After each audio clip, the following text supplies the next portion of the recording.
नारायण वासुदेवा। श्री हरि श्री हरि श्री हरि।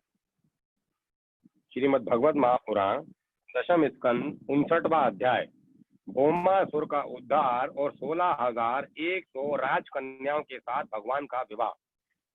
राजा परीक्षित ने पूछा, भगवान श्री कृष्ण ने भौमासुर को, जिसने उन स्त्रियों को बंदी गृह में डाल रखा था, क्यों और कैसे मारा? आप कृपा करके शांग धनुषधारी भगवान श्री कृष्ण का वह विचित्र चरित्र सुनाइए। श्री सुखदेव जी ने कहा, परीक्षित, भौमासुर ने वरुण का छत्र, माता अदिति के कुंडल और मेरु पर्वत पर स्थित देवताओं का मणि पर्वत नामक स्थान छीन लिया था। इस पर के राजा इंद्र द्वारका में आए और उसकी एक एक करतूत उन्होंने भगवान श्री कृष्ण को सुनाई। अब भगवान श्री कृष्ण अपनी प्रिय पत्नी सत्यभामा के साथ गरुड़ पर सवार हुए और भौमासुर की राजधानी ज्योतिषपुर में प्रवेश करना बहुत कठिन था। पहले तो उसके चारों ओर पहाड़ों की किलेबंदी थी, उसके बाद शस्त्रों का घेरा लगाया हुआ था, फिर जल से भरी खाई थी, उसके बाद आग, यहाँ बिजली की 4 दीवारी थी और उसके भीतर वायु गैस बंद करके रखा गया था। इससे भी भीतर मुर दैत्य ने नगर के चारों ओर अपने 10,000 घोर सदृढ़ फंदे जाल बिछा रखे थे। भगवान श्री कृष्ण ने अपनी गदा की चोट से पहाड़ को तोड़ फोड़ डाला और शस्त्रों की मोर्चे बंदी को बाणों से छिन्न भिन्न कर दिया। चक्र के द्वारा अग्नि, जल और वायु की 4 दीवारियों को तहस नहस कर दिया और मुर दैत्य के फंदों को तलवार से काट काट कर अलग कर दिया।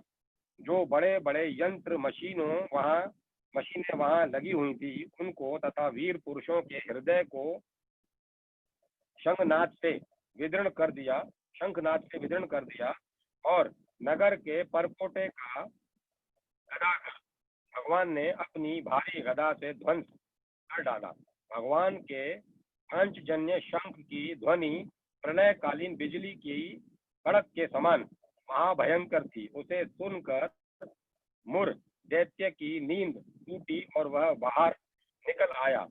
उसके 5 सिर थे और अब तक वह जल के भीतर सो रहा था। वह दैत्य प्रलयकालीन सूर्य और अग्नि के समान प्रचंड तेजस्वी था।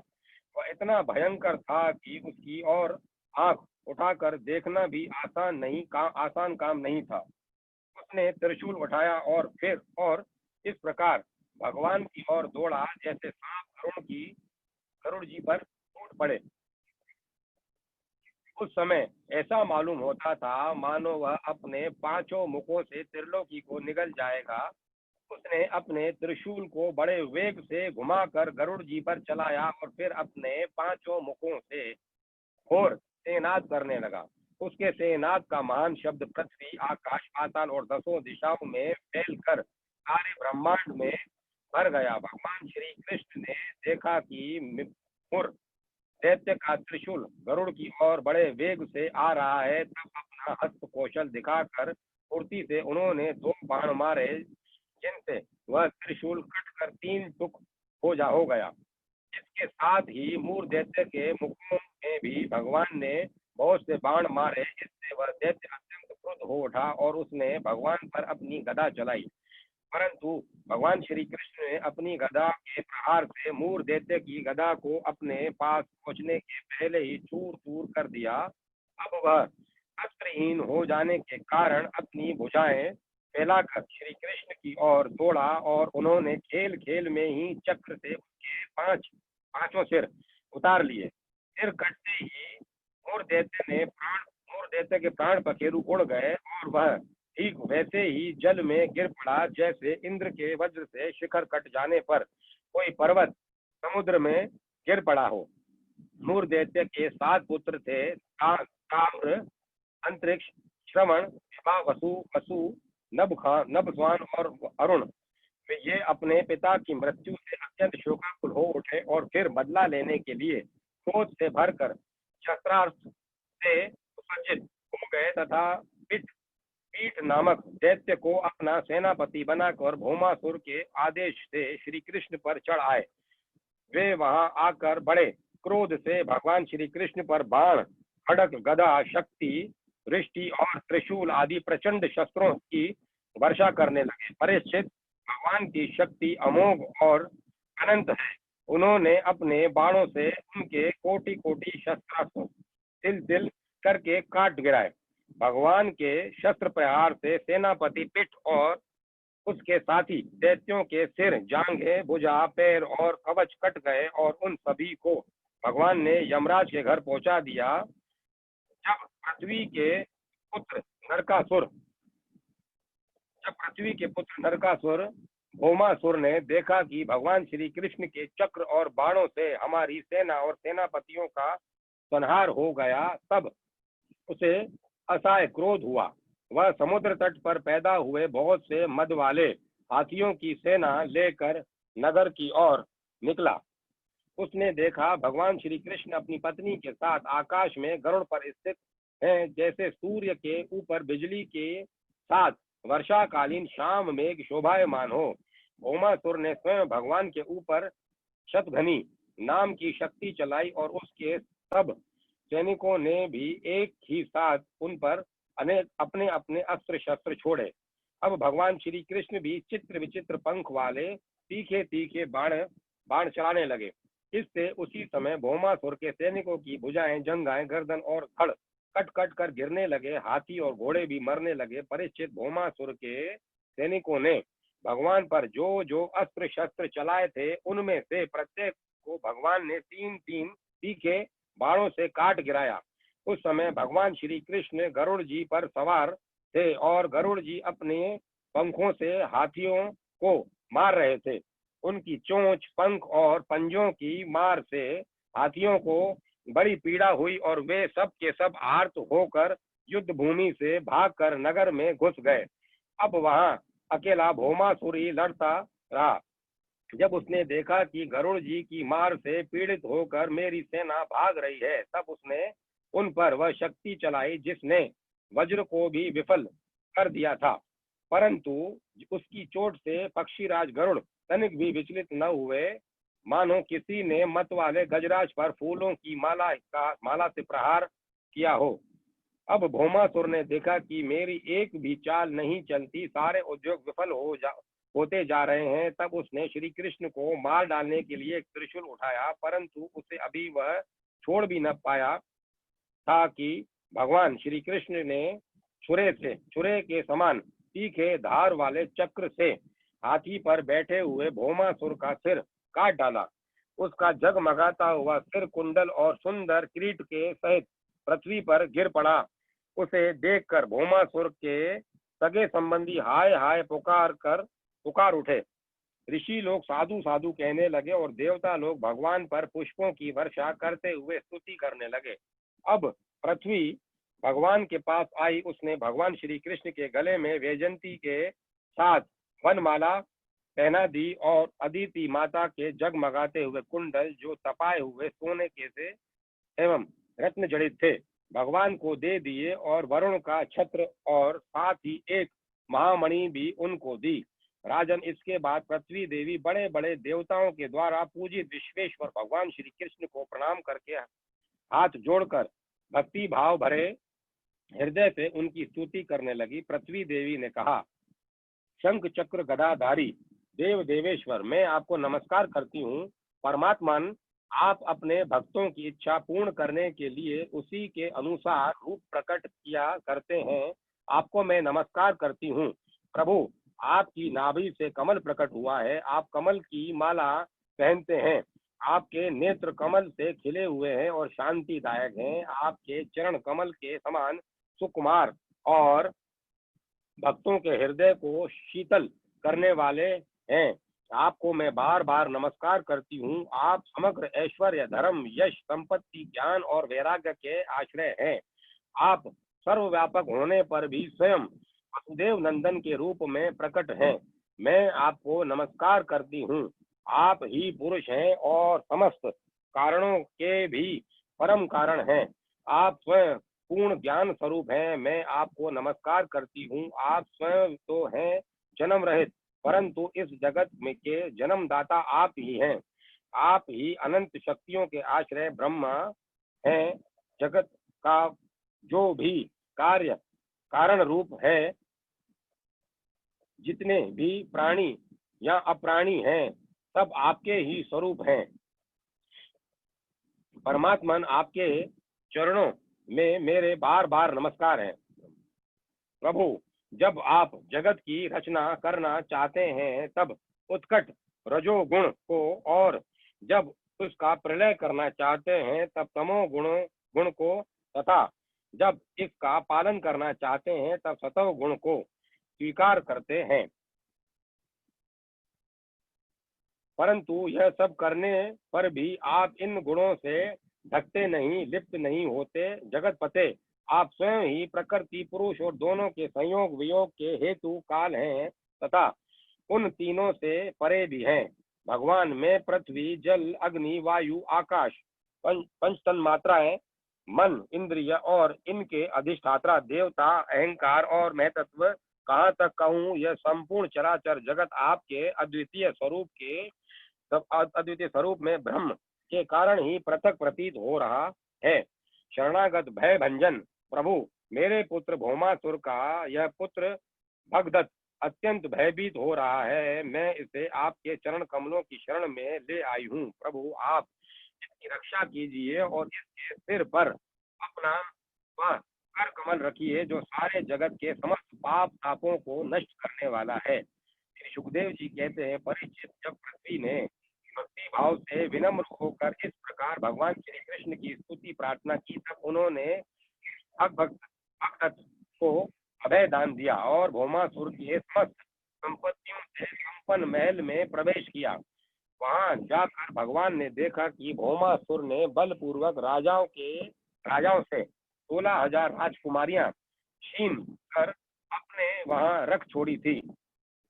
जब उन राजकुमारियों ने अंतःपुर में पधारे हुए नर श्रेष्ठ भगवान श्री कृष्ण को देखा, तब वे मोहित हो गईं और उन्होंने उनकी अहेतु की कृपा तथा अपना सौभाग्य समझकर मन ही मन भगवान को अपने परम प्रियतम पति के रूप में वर्ण कर लिया।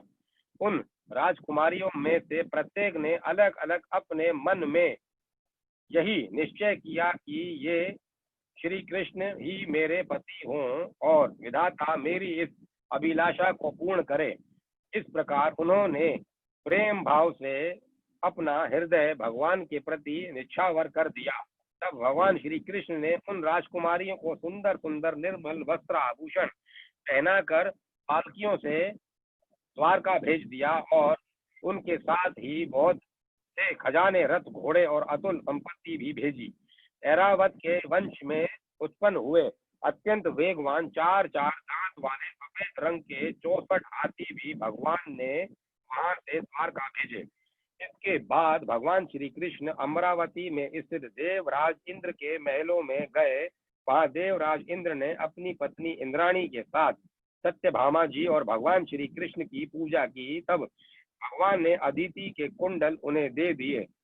वहां से लौटते समय सत्यभामा जी की प्रेरणा से भगवान श्री कृष्ण ने कल्प वृक्ष उखाड़कर गरुड़ पर रख लिया और देवराज इंद्र तथा समस्त देवताओं को जीत कर उसे द्वारका में ले आए। भगवान ने उसे सत्यभामा के महल के बगीचे में लगा दिया। इससे उस बगीचे की शोभा अत्यंत बढ़ गई।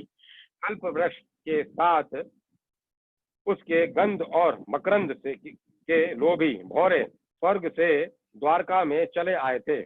परीक्षित, देखो तो सही, जब इंद्र को अपना काम बनाना था तब तो उन्होंने अपना सिर झुकाकर मुकुट की नोक से भगवान श्री कृष्ण के चरणों का स्पर्श करके उनसे सहायता की भिक्षा मांगी थी। परंतु जब काम बन गया तब उन्होंने उन्हीं भगवान श्री कृष्ण से लड़ाई ठान ली।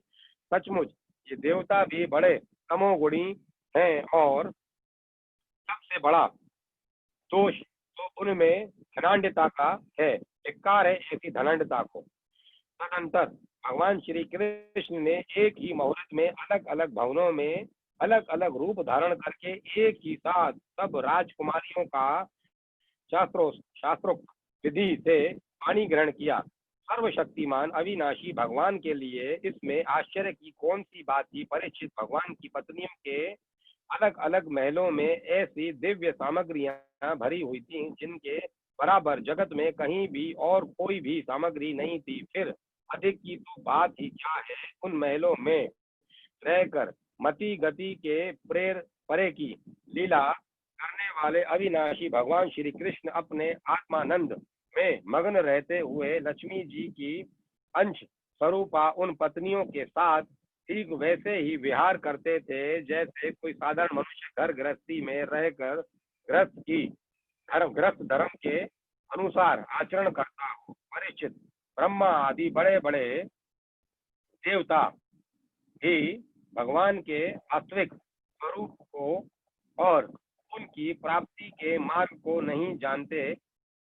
उन्हीं रमण भगवान श्री कृष्ण को उन स्त्रियों के पति के रूप में प्राप्त किया था। स्त्रियों ने पति के रूप में प्राप्त किया था। अब नित्य निरंतर उनके प्रेम और आनंद की अभिवृद्धि होती रहती थी और वे प्रेम भरी मुस्कुराहट, मधुर चितवन, नवसमागम, प्रेमालाप और भाव बढ़ाने वाली लज्जा से युक्त होकर सब प्रकार से भगवान की सेवा करती रहती थी। उनमें से सभी पत्नियों के साथ सेवा करने के लिए सैकड़ों दासियां रहती। फिर भी जब उनके महलों में भगवान पधारते तब वे स्वयं आगे जाकर आदर पूर्वक उन्हें लिवा लाती, श्रेष्ठ आसन पर बिठाती, उत्तम सामग्रियों से पूजा करती, चरण कमल पखारती, पान लगाकर खिलाती, पांव दबाकर थकावट दूर करती, पंखा जलाती, इत्र फुलेल चंदन आदि लगाती, फूलों के हार पहनाती, केश संवारती, कुलाती, स्नान करती और उनके अनेक प्रकार के भोजन कराकर अपने ही हाथों भगवान की सेवा करती। 60वां अध्याय, श्री कृष्ण रुक्मणी संवाद। श्री सुखदेव जी कहते हैं, परीक्षित, एक दिन समस्त जगत के परम पिता और ज्ञान दाता भगवान श्री कृष्ण रुक्मणी जी के पलंग पर आराम से बैठे हुए थे। भीष्म नंदिनी रुक्मणी जी ने सखियों के साथ अपने पतिदेव की सेवा भीष्मक नंदिनी रुक्मणी जी सखियों के साथ अपने पतिदेव की सेवा कर रही थी। उन्हें पंखा चल रही थी। परीक्षित, जो सर्वशक्तिमान भगवान खेल खेल में ही इस जगत की रचना, रक्षा और प्रलय करते हैं, वही अजन्मा प्रभु अपनी बनाई हुई धर्म मर्यादाओं की रक्षा करने के लिए यदुवंशियों में अवतीर्ण हुए हैं।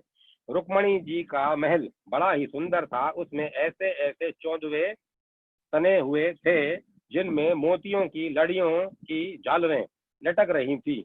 मड़ियों के दीपक जगमगा रहे थे। बेला, चमेली के फूल और हार महक रहे थे। फूलों पर झुंड के झुंड भौरे गुंजार कर रहे थे। सुंदर सुंदर झरोकों की जालियों में से चंद्रमा की शुभ्र किरणें महल के भीतर छिटक रही थी। उद्यान में परिजात के उपवन की सुगंध लेकर मंद मंद शीतल वायु चल रही थी। झरोकों की जालियों में से अगरू के धूप का धुआं बाहर निकल रहा था। ऐसे महल में दूध के फैन के समान कोमल और उज्जवल बिछोने से युक्त सुंदर पलंग पर भगवान श्री कृष्ण बड़े आनंद से विराजमान थे और रुक्मणी जी त्रिलोकी के स्वामी को पति रूप में प्राप्त करके उनकी सेवा कर रही थी। रुक्मणी जी ने अपने सखी के हाथ से वह चवर ले लिया जिसमें रत्नों की डांडी लगी थी और परम रूपवती लक्ष्मी रूपणी देवी रुक्मणी जी उसे डुला डुला कर भगवान की सेवा करने लगी। उनके कर कमलों में जड़ाऊ अंगूठियां, कंगन और चवर शोभा पा रहे थे। चरणों में मणि जड़ित पायजेब रुनझुन कर रहे थे। आंचल के नीचे छिपे हुए स्तनों की केसर की लालिमा से हार लाल लाल जान पड़ता था और चमक रहा था। नितंब भाग में बहुमूल्य करधनी की लड़ियां लटक रही थीं। इस प्रकार वे भगवान के पास ही रहकर उनकी सेवा में संलग्न थी। रुक्मणी जी की घुंघराली अलकें कानों के कुंडल और गले के स्वर्ण हार अत्यंत विलक्षण थे। उनके मुख चंद्र से मुस्कुराहट की अमृत वर्षा हो रही थी। ये रुक्मणी जी अलौकिक रूप लावण्यवती लक्ष्मी जी ही तो हैं। उन्होंने जब देखा कि भगवान ने लीला के लिए मनुष्य का सा शरीर ग्रहण किया है, तब उन्होंने उनके अनुरूप रूप प्रकट कर लिया। भगवान श्री कृष्ण यह देखकर बहुत प्रसन्न हुए कि रुक्मणी जी मेरे परायण ही मेरे अनन्य प्रेयसी हैं, मेरे अनन्य प्रेयसी है। तब उन्होंने बड़े प्रेम से मुस्कुराते हुए उनसे कहा,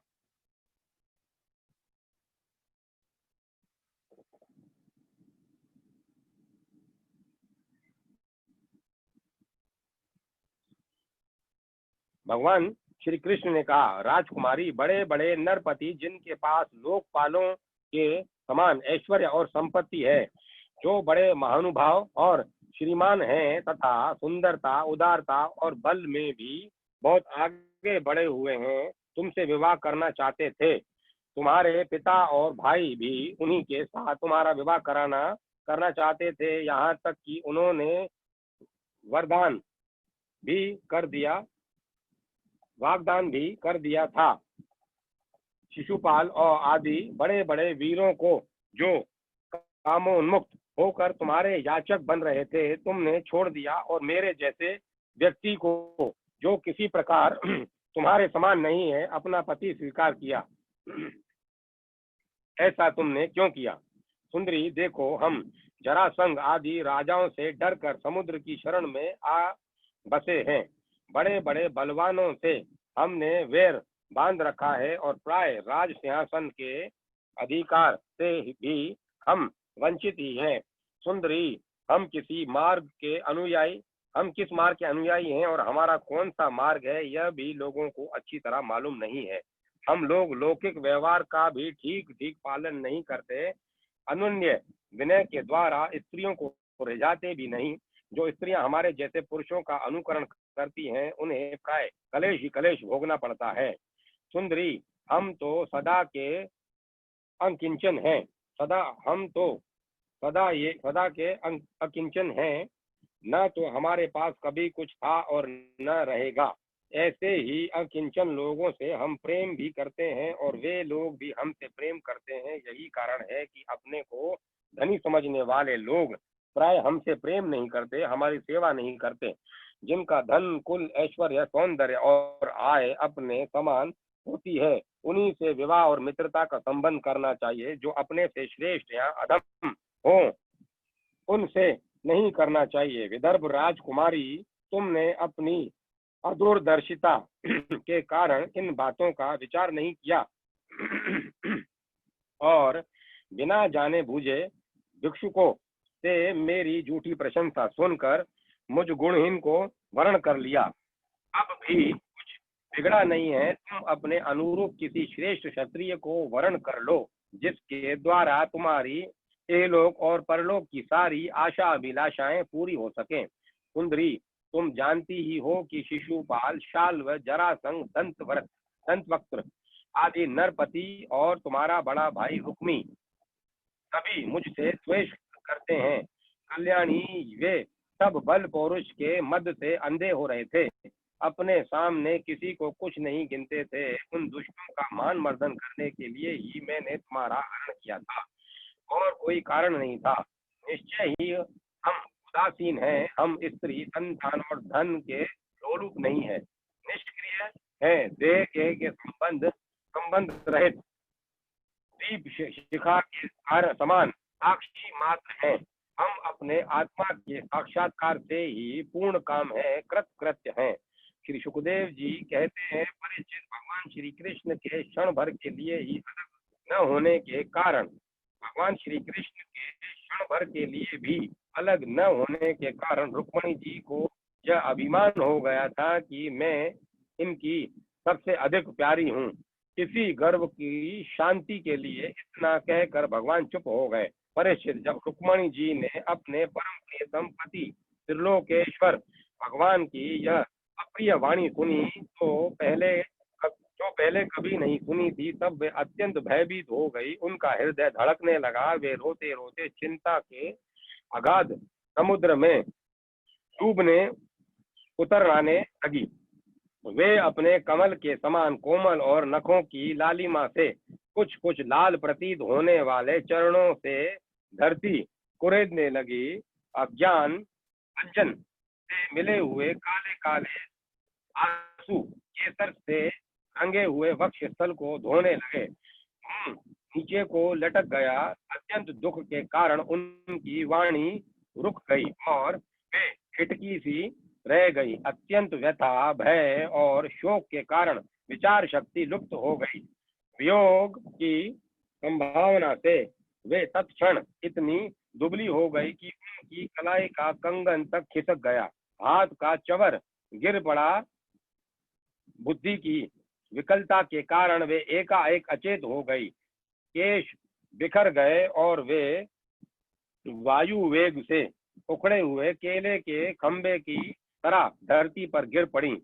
भगवान श्री कृष्ण ने देखा कि मेरी प्रियसी रुक्मणी जी की हास्य विनोद की गंभीरता नहीं समझ रही। मेरी प्रियसी रुक्मणी जी हास्य विनोद की गंभीरता नहीं समझ रही और प्रेम पाश की दृढ़ता के कारण उनकी यह दशा हो रही है। स्वभाव से ही परम करुणिक भगवान श्री कृष्ण का हृदय उनके प्रति करुणा से भर गया। चार भुजाओं वाले वे भगवान उसी समय पलंग से उतर पड़े और रुक्मणी जी को उठा लिया तथा उनके खुले हुए केश पाशों को बांधकर अपने शीतल कर कमलों से उनका मुंह पोंछ दिया। भगवान ने उनके नेत्रों के आंसू और शोक के आंसुओं से भीगे हुए स्तनों को पोंछकर अपने प्रति अनन्य प्रेम भाव रखने वाली उन सती रुक्मणी जी को बाहों में भरकर छाती से लगा लिया। भगवान श्री कृष्ण समझाने बुझाने में बड़े कौशल और अपने प्रेमी भक्तों के एकमात्र आश्रय हैं। जब उन्होंने देखा कि हास्य की गंभीरता के कारण रुक्मणी जी की बुद्धि चक्कर में पड़ गई है और वे अत्यंत दीन हो रही है, तब उन्होंने उस अवस्था में अयोग्य अपनी प्रियसी रुक्मणी जी को समझाया। भगवान श्री कृष्ण ने कहा, विदर्भ नंदिनी, तुम मुझसे बुरा मत मानना, मुझसे रूठना नहीं। मैं जानता हूँ कि तुम एकमात्र मेरे ही परायण हो। मेरी प्रिय सहचरी, तुम्हारी प्रेम भरी बात सुनने के लिए ही मैंने हंसी हंसी में यह छलना की थी।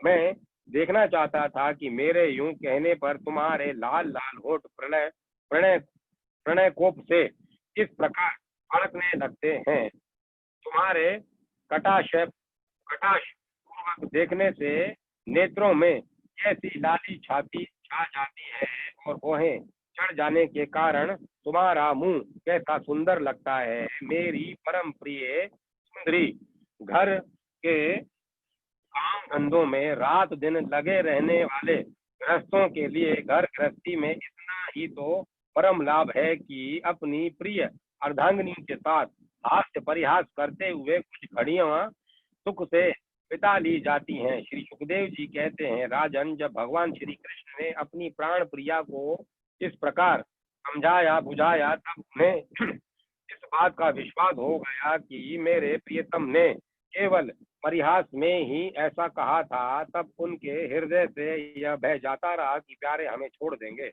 परीक्षित, अब वे सलज हास्य और प्रेम पूर्ण मधुर चितवन से पुरुष भूषण भगवान श्री कृष्ण का मुखारविंद ने निरक्ति हुई उनसे कहने लगी। रुक्मणी जी ने कहा, कमल नयन, आपका यह कहना ठीक है कि ऐश्वर्य आदि समस्त गुणों से युक्त अनंत भगवान के अनुरूप मैं नहीं हूँ। आपकी समानता मैं किसी प्रकार नहीं कर सकती। कहाँ तो अपनी अखंड महिमा में स्थित तीनों गुणों के स्वामी तथा ब्रह्मा आदि देवताओं से सेवित आप भगवान, और कहाँ तीनों गुणों के अनुसार स्वभाव रखने वाली गुणमयी प्रकृति मैं, जिसकी सेवा कामनाओं के पीछे भटकने वाले अज्ञानी लोग ही करते हैं। भला मैं आपके समान कब हो सकती हूँ। आमीन। आपका यह कहना भी ठीक ही है कि आप राजाओं के भय से समुद्र में आ छुपे थे, परंतु राजा शब्द का अर्थ पृथ्वी के राजा नहीं, तीनों गुण रूप राजा हैं। मानो आप उन्हीं के भय से अंतःकरण रूप समुद्र में चैतन्य घन अनुभूति स्वरूप आत्मा के रूप में विराजमान रहते हैं। इसमें संदेह नहीं है कि आप राजाओं से वैर रखते हैं, परंतु वे राजा कौन है? यही अपनी दुष्ट इंद्रियां, इनसे तो आपका वैर है ही। और प्रभु, आप राज सिंहासन से रहित हैं, यह भी ठीक ही है, क्योंकि आपके चरणों की सेवा करने वालों ने भी राजा के पद को घोर अज्ञान अंधकार समझकर दूर से ही दुत्कार रखा है। फिर आपके लिए तो कहना ही क्या है। आप कहते हैं कि हमारा मार्ग स्पष्ट नहीं है और हम लौकिक पुरुषों जैसे आचरण भी नहीं करते। यह बात भी निस्संदेह सत्य है, क्योंकि जो ऋषि मुनि आपके पाद पद्मों का मकरंद रस सेवन करते हैं, उनका मार्ग भी अस्पष्ट रहता है और विषयों में उलझे हुए नर पशु उनका अनुमान भी नहीं लगा सकते। और हे अनंत, आपके मार्ग पर चलने वाले आपके भक्तों की भी चेष्टा जब प्रलय आपके मार्ग पर चलने वाले आपके भक्तों की भी चेष्टा जब प्राय अलौकिक ही होती है, तब समस्त शक्तियों और ऐश्वर्यों के आश्रय आपकी चेष्टा अलौकिक हो, इसमें तो कहना ही क्या है। आपने अपने को अकिंचन बतलाया है, परंतु आपकी अकिंचनता दरिद्रता नहीं है। इसका अर्थ यह है कि आपके अतिरिक्त और कोई वस्तु न होने के कारण आप ही सब कुछ हैं। आपके पास रखने के लिए कुछ नहीं है, परंतु जिन ब्रह्मा आदि देवताओं की पूजा सब लोग करते हैं, भेंट देते हैं, वे ही लोग आपकी पूजा करते रहते हैं। आप उनके प्यारे हैं और वे आपके प्यारे हैं। आपका यह कहना भी सर्वथा उचित है कि धनाढ्य लोग मेरा भजन नहीं करते। जो लोग अपनी धनाढ्यता के अभिमान से अंधे हो रहे हैं और इंद्रियों को तृप्त करने में ही लगे हैं, वे न तो आपका भजन सेवन ही करते और न तो यह जानते हैं कि आप मृत्यु के रूप में उनके सिर पर सवार हैं। जगत के जीव के लिए जितने भी वांछनीय पदार्थ हैं, धर्म अर्थ काम मोक्ष, उन सब के रूप में आप ही प्रकट हैं। आप समस्त वृत्तियों प्रवृत्तियों साधनों सिद्धियों और साध्यों के फल स्वरूप हैं। विचारशील पुरुष आपको प्राप्त करने के लिए सब कुछ छोड़ देते हैं। भगवान, उन्हीं विवेकी पुरुषों का आपके साथ संबंध होना चाहिए जो लोग स्त्री पुरुष के सहवास से प्राप्त होने वाले सुख या दुख के वशीभूत हैं। वे कदापि आपका संबंध प्राप्त करने योग्य नहीं है। यह ठीक है कि भिक्षुकों ने आपकी प्रशंसा की है, परंतु किन भिक्षुकों ने? उन परम शांत सन्यासी महात्माओं ने आपकी महिमा और प्रभाव का वर्णन किया है, जिन्होंने अपराधी से अपराधी व्यक्तियों को भी दंड न देने का निश्चय कर लिया है।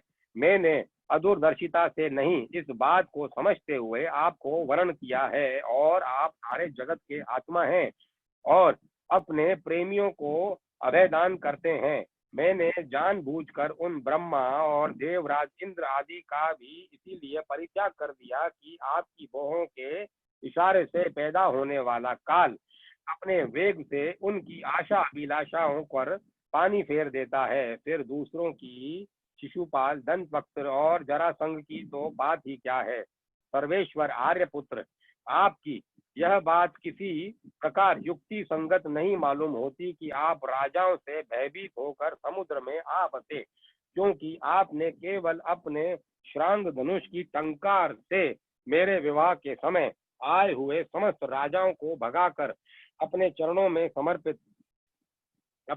समर्पित मुझ दासी को उसी प्रकार हरण कर लिया, जैसे से अपने कर्कश ध्वनि से वन पशुओं को भगाकर अपना भाग ले आवे।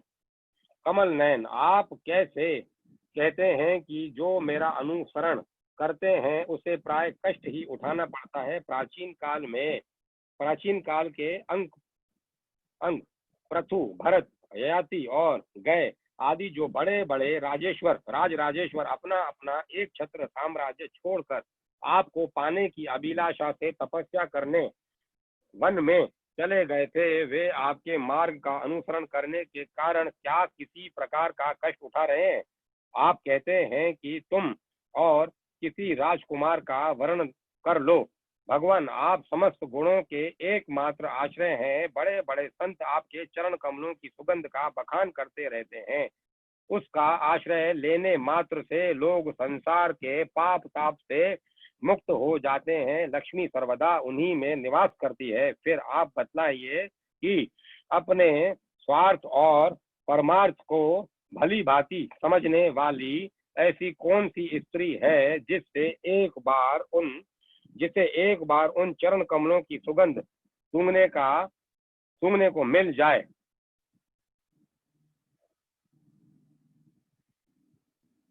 और फिर वह उनका तिरस्कार करके ऐसे लोगों को वरण करे जो सदा मृत्यु, रोग, जन्म, जरा आदि भयों से युक्त है। कोई भी बुद्धिमती स्त्री ऐसा नहीं कर सकती। प्रभु, आप सारे जगत के एकमात्र स्वामी हैं। आप ही इस लोक और परलोक में समस्त आशाओं को पूर्ण करने वाले एवं आत्मा हैं। मैंने आपको अपने अनुरूप समझकर ही वर्ण किया है। मुझे अपने कर्मों के अनुसार विभिन्न योनियों में भटकना पड़े, इसकी मुझको परवाह नहीं है। मेरी एकमात्र अभिलाषा यही है कि मैं सदा अपना भजन करने वालों का मिथ्या संसार भ्रम निवृत्त करने वाले तथा उन्हें अपना स्वरूप तक दे डालने वाले आप परमेश्वर के चरणों की शरण में रहूं। पूज्य शत्रुसूदन, गधों के समान घर का बोझ ढोने वाले, बैलों के समान गृहस्थी के व्यापारों में जुटे रहकर कष्ट उठाने वाले, कुत्तों के समान तिरस्कार सहने वाले, बिलाव के समान कृपण और हिंसक तथा कृत दासों के समान स्त्री की सेवा करने वाले शिशुपालादि राजा लोग, जिन्हें वर्ण करने के लिए आपने मुझे संकेत किया है, उसी अभागिनी स्त्री के पति हों, जिनके कानों में भगवान शंकर, ब्रह्मा आदि देवेश्वरों की सभा में गाई जाने वाली आपकी लीला कथा ने प्रवेश नहीं किया है। यह मनुष्य का शरीर जीवित होने पर भी मुर्दा ही है। उस ऊपर से चमड़ी, दाढ़ी, मूछ, रोए, नख और केशों से ढका हुआ यह है, परंतु इसके भीतर मांस, हड्डी, खून, कीड़े, मल मूत्र, कफ, पित्त और वायु भरे पड़े हैं। इसे वही मूढ़ स्त्री अपना प्रियतम पति समझकर सेवन करती है, जिसे कभी आपके चरण बिंदों के मकरंद की सुगंध सूंघने को नहीं मिली है। कमल नयन, आप आत्मा राम है। मैं सुंदरी अथवा गुणवती हूँ, इन बातों पर आपकी दृष्टि नहीं जाती, अतः आपका उदासीन रहना स्वाभाविक है। फिर भी आपके चरण कमलों में मेरा सदृढ़ अनुराग हो, यही मेरी अभिलाषा है। जब आप इस संसार की अभिवृद्धि के लिए उत्कट रजो गुण स्वीकार करके मेरी ओर देखते हैं, तब वह भी आपका परम अनुग्रह ही है। मधुसूदन, आपने कहा कि किसी अनुरूप वर को वर्ण कर लो। मैं आपकी इस बात को भी झूठ नहीं मानती, क्योंकि कभी कभी एक पुरुष के द्वारा जीती जाने पर काशी नरेश की कन्या अम्बा के समान किसी किसी की दूसरे पुरुष में भी प्रीति रहती है। उल्टा स्त्री का मन तो विवाह हो जाने पर भी नए नए पुरुषों की ओर खींचता रहता है। बुद्धिमान पुरुष को चाहिए कि वह ऐसी उल्टा स्त्री को अपने पास न रखे। उसे अपनाने वाला पुरुष लोक और परलोक दोनों खो बैठता है, अभय भ्रष्ट हो जाता है। भगवान श्री कृष्ण ने कहा, साध्वी राजकुमारी, यही बातें सुनने के लिए तो मैंने तुमसे हंसी हंसी में तुम्हारी वंचना वंचना की थी, तुम्हें छकाया था। तुमने मेरे वचनों की जैसे व्याख्या की है, वह अक्षरशः सत्य है। सुंदरी, तुम मेरी अनन्य प्रेयसी हो। मेरे प्रति तुम्हारा अनन्य प्रेम है। तुम मुझसे जो जो अभिलाषाएं करती हो, वे तो तुम्हें सदा सर्वदा प्राप्त ही है। और यह बात भी कि मुझसे की हुई अभिलाषाएं सांसारिक कामनाओं के समान बंधन में डालने वाली नहीं होती, बल्कि वे समस्त कामनाओं से मुक्त होती हैं, मुक्त कर देती हैं।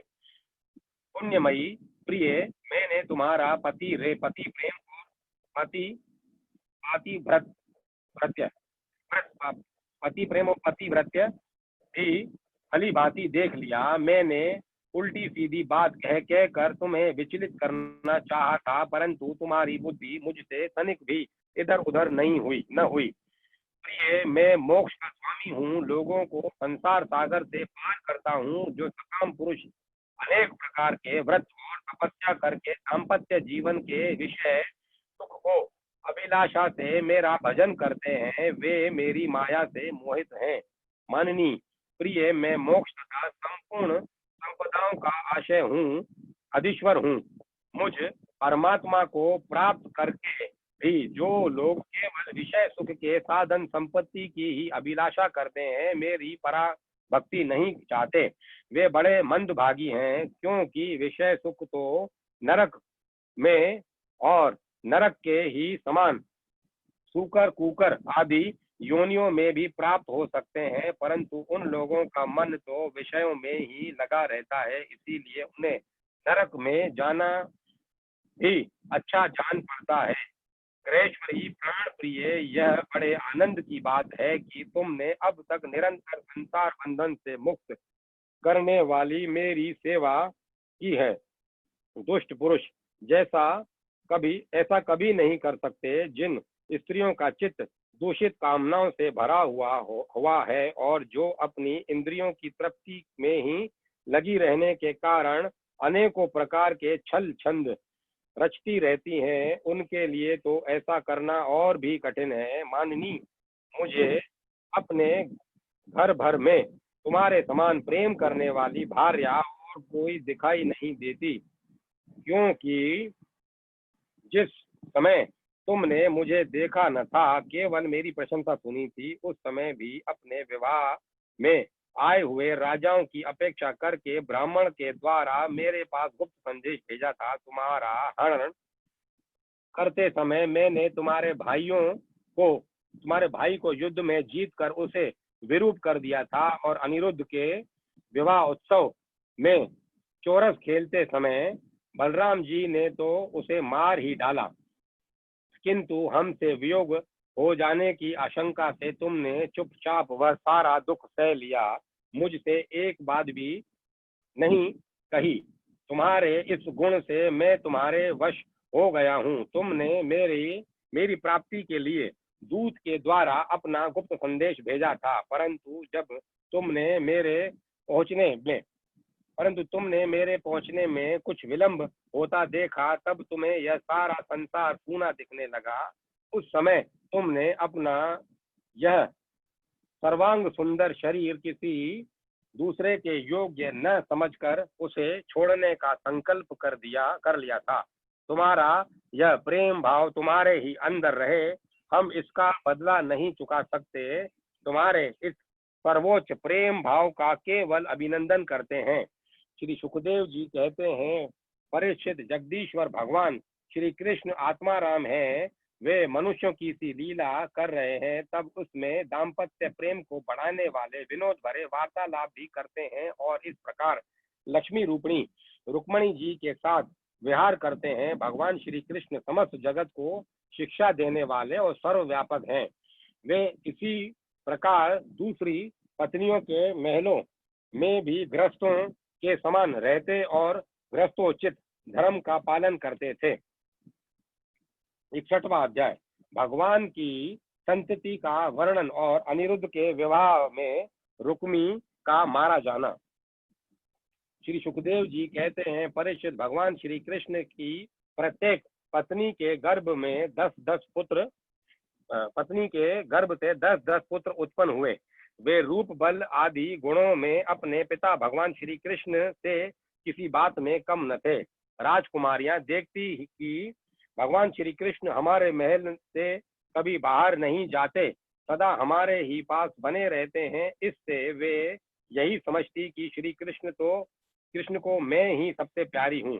परीक्षित, सच पूछो तो वे अपने पति भगवान श्री कृष्ण का तत्व, उनकी महिमा नहीं समझती थी। वे सुंदरियां अपने आत्मानंद में एक रस स्थित भगवान श्री कृष्ण के कमल कली के समान सुंदर मुख, विशाल बाहु, कर्ण स्पर्शी नेत्र, प्रेम भरी मुस्कान, रसमयी चितवन और मधुर वाणी से स्वयं ही मोहित रहती थी। वे अपने श्रृंगार संबंधी हाव भावों से उनके मन को अपनी ओर खींचने में समर्थ न हो सकी। वे 16,000 से अधिक थी। अपनी मंद मंद मुस्कान और तिरछी चितवन से युक्त मनोहर बाहों के इशारे से ऐसे प्रेम के बाण चलाती थी जो काम कला के भावों से परिपूर्ण होते थे, परंतु किसी भी प्रकार से किन्हीं साधनों के द्वारा वे भगवान के मन और इंद्रियों में चंचलता नहीं उत्पन्न कर सकी। परीक्षित, ब्रह्मा आदि बड़े बड़े देवता भी भगवान के वास्तविक स्वरूप को या उनकी प्राप्ति के मार्ग को नहीं जानते। उन्हीं रमा रमण भगवान श्री कृष्ण को उन स्त्रियों ने पति के रूप में प्राप्त किया था। जब नित्य निरंतर उनके प्रेम और आनंद की अभिवृद्धि होती रहती थी और वे प्रेम भरी मुस्कुराहट, मधुर चितवन, नव समागम की लालसा आदि से भगवान की सेवा करती रहती थी। उनमें से सभी पत्नियों के साथ सेवा करने के लिए सैकड़ों दासियां रहती।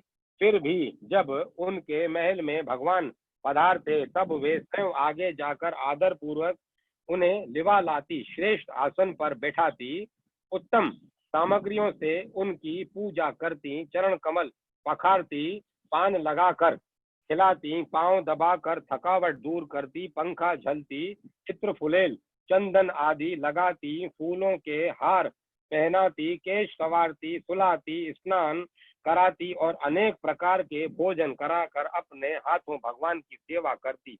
परीक्षित मैं कह चुका हूँ कि भगवान श्री कृष्ण की प्रत्येक पत्नी के 10-10 पुत्र थे। उन रानियों में 8 पटरानियां थी जिनके विवाह का वर्णन मैं पहले कर चुका हूँ। अब उनके प्रद्युम्न आदि पुत्रों का वर्णन करता हूँ। रुक्मणी के गर्भ से 10 पुत्र हुए। प्रद्युम्न चारुदेषण, सुदेषण, पराक्रमी, चारुदेह, सुचारु, चारुगुप्त, भद्रचारु, चारुचंद्र, विचारु और 10वां चारु। ये अपने पिता भगवान श्री कृष्ण से किसी बात में कम न थे। सत्यभामा के भी 10 पुत्र थे। भानु, सुभानु, स्वभानु, प्रभानु, भानुमान, चंद्रभानु, वृद्धभानु, अतिभानु, श्रीभानु और प्रतिभानु। जामवंती के भी सांब आदि 10 पुत्र थे। सांब, सुमित्र, पुरुजीत, शतजीत, सहस्त्रजीत, विजय, चित्रकेतु, वसुमान, द्रविण और क्रतु। ये सब श्री कृष्ण को बहुत प्यारे थे। नागजीती, सत्या के भी 10 पुत्र हुए। वीर, चंद्र, अश्वसेन, चित्रगु, वेगवान, वृष, आम, शंकर, वसु और परम तेजस्वी कुंती। कालिंदी के 10 पुत्र ये थे। श्रुत, कवि, वृष, वीर, सुबाहु, भद्र, शांति, दर्श, पूर्णमास और सबसे छोटा कुमक। मद्र देश की राजकुमारी लक्ष्मणा के गर्भ से प्रघोष, गात्रवान, सिंह, बल, प्रबल, उदरवर्ग, महाशक्ति, भोज और अपराजित का जन्म हुआ।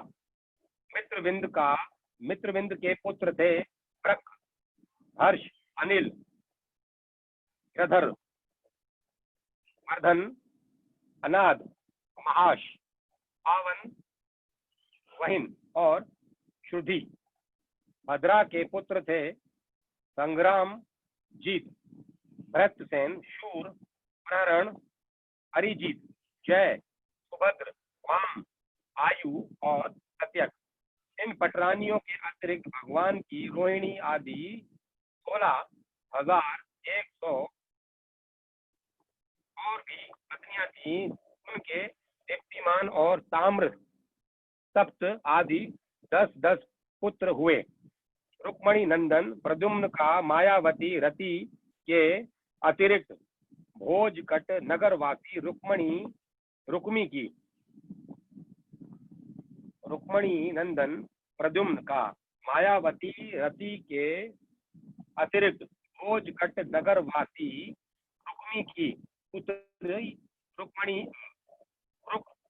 रुक्मवती से भी विवाह हुआ था। उसी के गर्भ से परम बलशाली अनिरुद्ध हुआ था। अनिरुद्ध का जन्म हुआ। परीक्षित, श्री कृष्ण के पुत्रों की माताएं ही 16,000 से अधिक थी, इसीलिए उनके पुत्रों की संख्या करोड़ों तक पहुंच गई।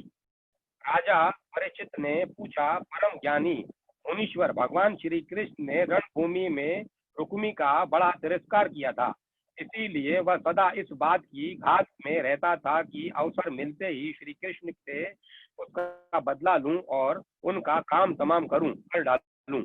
ऐसी स्थिति में उसने अपनी कन्या रुकमवती अपने शत्रु के पुत्र प्रद्युम्न जी को कैसे ब्याह दी, कृपा करके बतलाइए। 2 शत्रुओं में श्री कृष्ण और रुक्मी में फिर से परस्पर वैवाहिक संबंध कैसे हुआ? आपसे कोई बात छिपी नहीं है, क्योंकि योगी जन भूत भविष्य और वर्तमान की सभी बातें भली भांति जानते हैं। उनसे ऐसी बातें भी छिपी नहीं रहती जो इंद्रियों से परे है, बहुत दूर है अथवा बीच में किसी वस्तु की आड़ होने के कारण नहीं दिखती। उनसे ऐसी बातें भी छिपी नहीं रहती जो इंद्रियों से परे है, दूर है और बहुत दूर है, और अथवा बीच में किसी वस्तु की आड़ होने के कारण नहीं दिखती। श्री सुखदेव जी कहते हैं, परीक्षित, प्रद्युम्न जी मूर्तिमान कामदेव थे। उनके सौंदर्य और गुणों पर रीझ कर रुक्मवती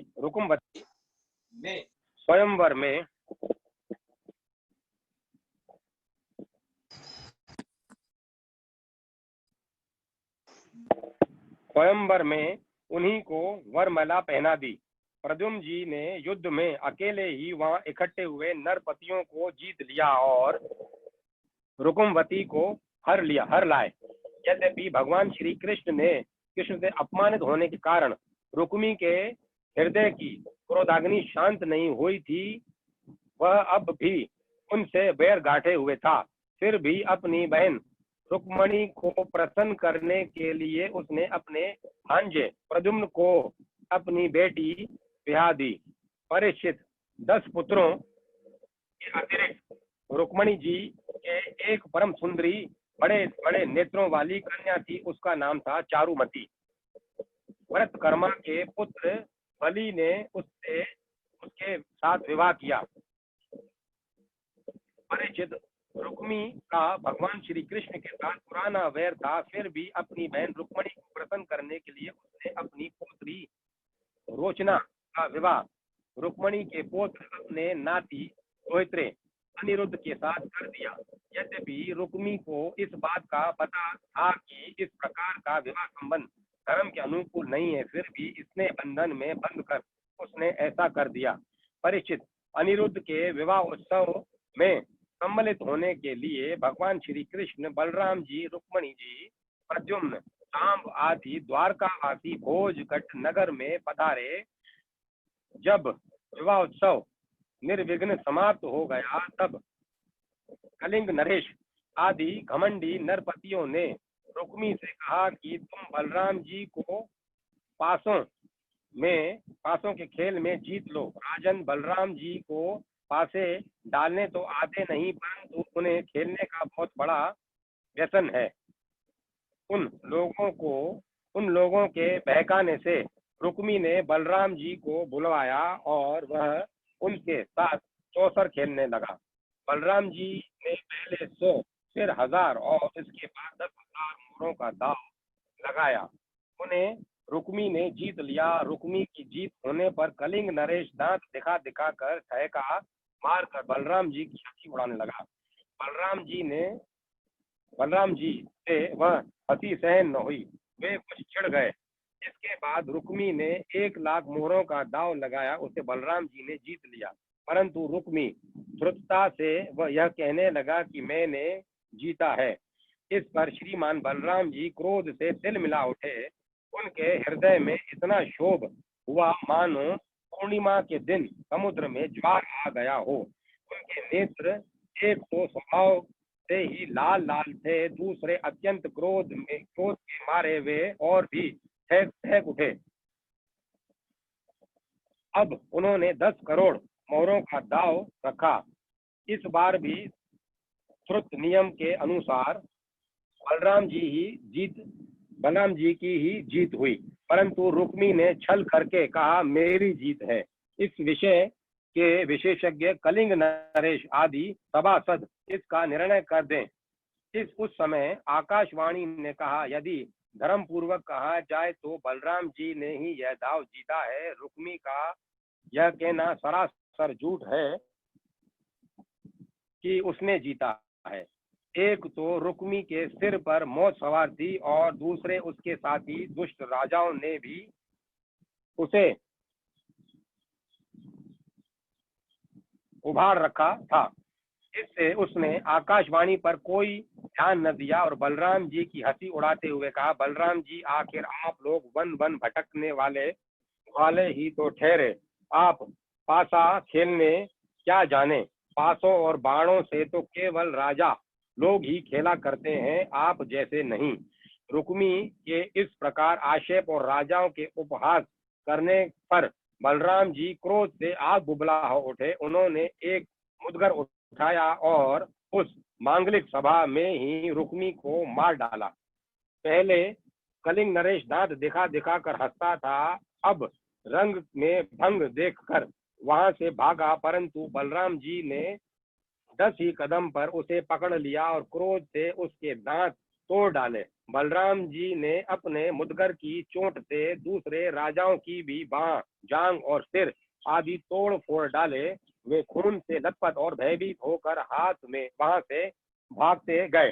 परीक्षित भगवान श्री कृष्ण ने यह सोचकर कि बलराम जी का समर्थन करने से रुक्मणी जी अप्रसन्न होंगी और रुक्मी के वध को बुरा बतलाने से बलराम जी रुष्ट होंगे, अपने साले रुक्मी की मृत्यु पर भला बुरा कुछ न कहा। इसके बाद अनिरुद्ध जी का विवाह और शत्रु का वध दोनों प्रयोजन सिद्ध हो जाने पर भगवान के आश्रित बलराम जी आदि यदुवंशी नवविवाहिता दुल्हन रोचना के साथ अनिरुद्ध जी को श्रेष्ठ रथ पर चढ़ाकर भोजकट नगर से द्वारकापुरी को चले आए। 62वां अध्याय। पूषा अनिरुद्ध मिलन। राजा परीक्षित ने पूछा महायोग संपन्न मुनीश्वर, मैंने सुना है कि यदुवंश शिरोमणि अनिरुद्ध जी ने बाणासुर की पुत्री पूषा से विवाह किया था और इस प्रसंग में भगवान श्री कृष्ण और शंकर जी का बहुत बड़ा घमासान युद्ध हुआ था। आप कृपा करके यह वृतांत विस्तार से सुनाइए।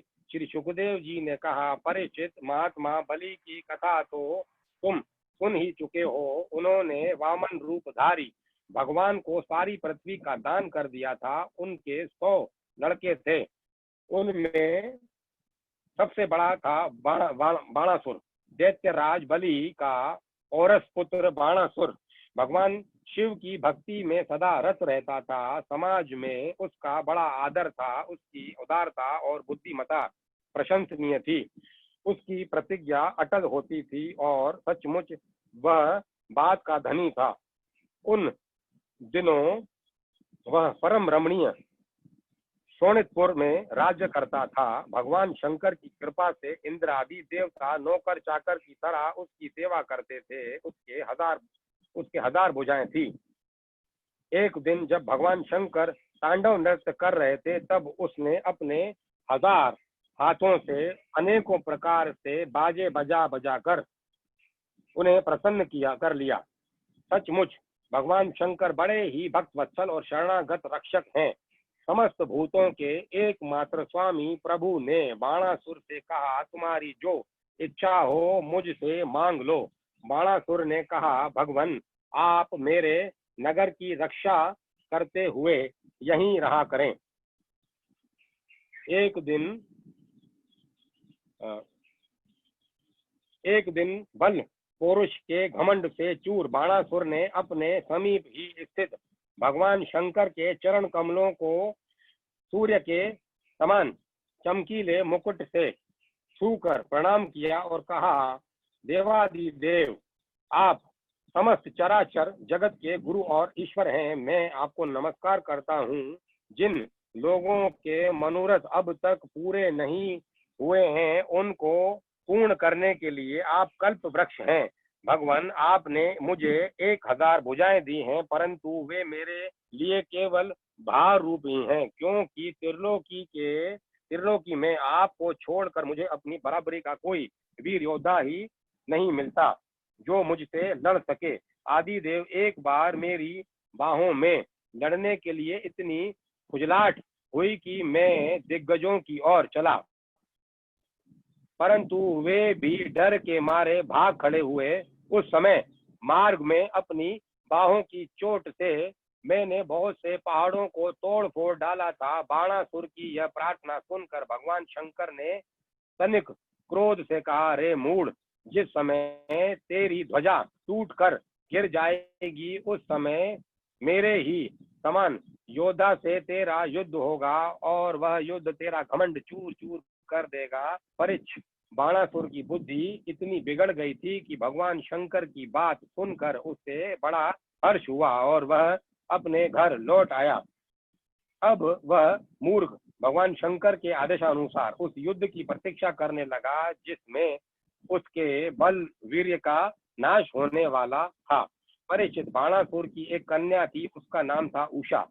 अभी वह कुमारी ही थी कि एक दिन स्वप्न में उसने देखा कि परम सुंदर अनिरुद्ध जी के साथ मेरा समागम हो रहा है। आश्चर्य की बात तो यह थी कि उसने अनिरुद्ध जी को न तो कभी देखा था और न सुना ही था। स्वप्न में ही उन्हें न देखकर वह बोल उठी, प्राण प्यारे तुम कहाँ हो? और उसकी नींद छूट गई। वह अत्यंत विहलता के साथ उठ बैठी और यह देखकर कि मैं सखियों के बीच में हूँ बहुत ही लज्जित हुई। परीक्षित, बाणासुर के मंत्री का नाम था कुमांड। उसकी एक कन्या थी जिसका नाम था चित्रलेखा। उषा और चित्रलेखा एक दूसरे की सहेलियां थी। चित्रलेखा ने उषा से कोताहुलवश पूछा, सुंदरी राजकुमारी, मैं देखती हूँ कि अभी तक किसी ने तुम्हारा पाणी ग्रहण भी नहीं किया, फिर तुम किसे ढूंढ रही हो और तुम्हारे मनोरथ का क्या स्वरूप है? उषा ने कहा, सखी, मैंने स्वप्न में एक बहुत ही सुंदर नव युवक को देखा है। उसके शरीर का रंग सांवला सांवला सा है, नेत्र कमल दल के समान है, शरीर पर पीला पीला पीताम्बर पहरा रहा है, भुजाएं लंबी लंबी हैं और वह स्त्रियों का चित्त चुराने वाला है। उसने पहले तो अपने अघोरों का मधु मुझे पिलाया, परंतु मैं उसे अघाकर पी ही न पाई थी कि वह मुझे दुख के सागर में डालकर न जाने कहाँ चला गया। मैं तरसती ही रह गई सखी, मैं अपने उसी प्राण वल्लभ को ढूंढ रही हूँ। चित्रलेखा ने कहा, सखी, यदि तुम्हारा चित्त चोर त्रिलोकी में कहीं भी होगा और उसे तुम पहचान सकोगी तो मैं तुम्हारी विरह व्यथा अवश्य शांत कर दूंगी। मैं चित्र बनाती हूँ, तुम अपने चित्त चोर प्राण वल्लभ को पहचान कर बतला दो, फिर वह चाहे कहीं भी होगा, मैं उसे तुम्हारे पास ले आऊंगी। यूं कहकर चित्रलेखा ने बात ही बात में बहुत से देवता, गंधर्व, सिद्ध, चारण, पनाग, दैत्य, विद्याधर, यक्ष और मनुष्यों के चित्र बना दिए। मनुष्यों में सब उसने वृष्णि वृष्णि वंशी वसुदेव जी के पिता शूर, स्वयं वसुदेव जी, बलराम जी और भगवान श्री कृष्ण आदि के चित्र बनाए। प्रद्युम्न का चित्र देखते ही उषा लज्जित हो गई। परीक्षित जब उसने अनिरुद्ध का चित्र देखा तब तो लज्जा के मारे उसका सिर नीचा हो गया। फिर मंद मंद मुस्कुराते हुए उसने कहा, मेरा वह प्राण वल्लभ यही है। परीक्षित चित्रलेखा योगिनी थी। वह जान गई कि ये भगवान श्री कृष्ण के पुत्र हैं। अब वह आकाश मार्ग से रात्रि में भगवान श्री कृष्ण के द्वारा सुरक्षित द्वारकापुरी में पहुंची। वहां अनिरुद्ध जी बहुत ही सुंदर पलंग पर सो रहे थे।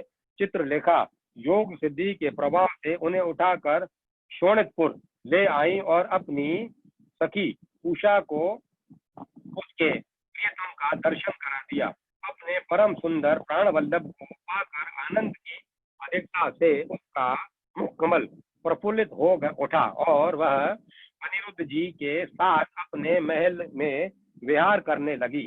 परीक्षित, उसका अंतःपुर इतना सुरक्षित था कि उसकी और कोई पुरुष झांक तक नहीं सकता था। उषा का प्रेम दिनों दिन दिन दूना रात चौगुना बढ़ता जा रहा था।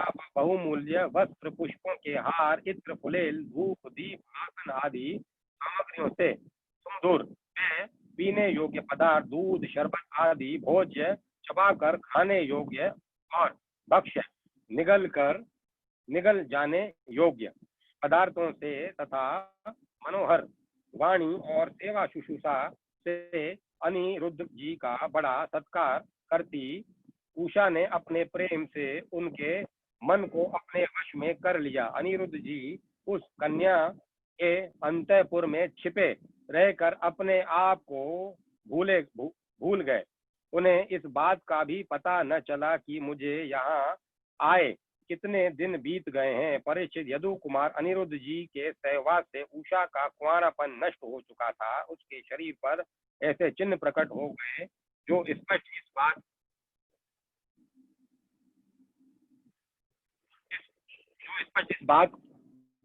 की सूचना दे रहे थे कि जिन्हें किसी प्रकार छिपाया नहीं जा सकता था। उषा बहुत प्रसन्न भी रहने लगी। पहरेदारों ने समझ लिया कि इसका किसी न किसी पुरुष से संबंध अवश्य हो गया है। उन्होंने जाकर बाणासुर से निवेदन किया, राजन, हम लोग आपकी अविवाहिता राजकुमारी का जैसे रंग ढंग देख रहे हैं वह आपके कुल पर बट्टा लगाने वाला है। प्रभु, इसमें संदेह नहीं है कि हम लोग बिना क्रम टूटे रात दिन महल का पहरा देते रहते हैं। आपकी कन्या को बाहर के मनुष्य देख भी नहीं सकते, फिर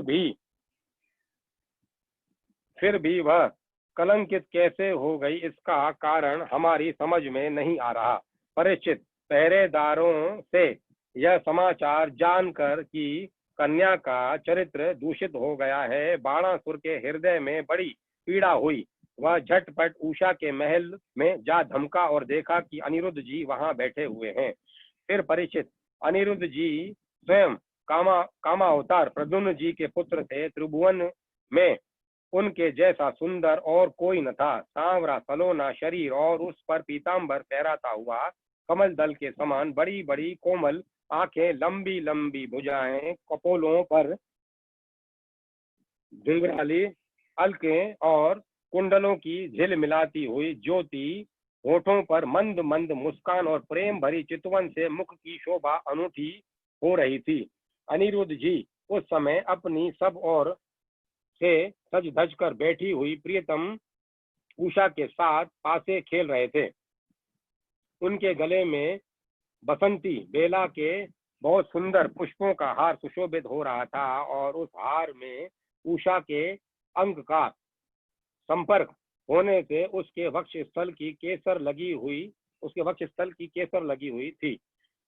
उन्हें उषा के सामने ही बैठा देखकर बाणासुर विस्मित चकित हो गया। जब अनिरुद्ध जी ने देखा कि बाणासुर बहुत ही आक्रमणकारी शस्त्रों से सुसज्जित वीर सैनिकों के साथ महलों में घुस आया है, तब वे उन्हें धराशायी कर देने के लिए लोहे का एक भयंकर परिघ लेकर डट गए, मानो स्वयं काल दंड लेकर मृत्यु यम खड़ा हो। बाणासुर के साथ आए हुए सैनिक उनको पकड़ने के लिए ज्यों ज्यों उनकी ओर झपटते, त्यों त्यों वे उन्हें मार मार कर गिराते जाते, ठीक वैसे ही जैसे सुअरों के दल का नायक कुत्तों को मार डाले।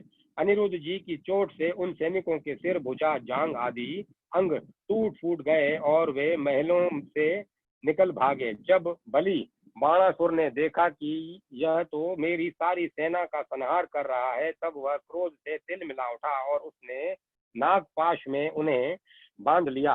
उषा ने जब सुना कि उसके प्रियतम को बांध लिया गया है, तब वह अत्यंत शोक और विषाद से विहल हो गई। उसके नेत्रों से आंसू की धारा बहने लगी, वे रोने लगी।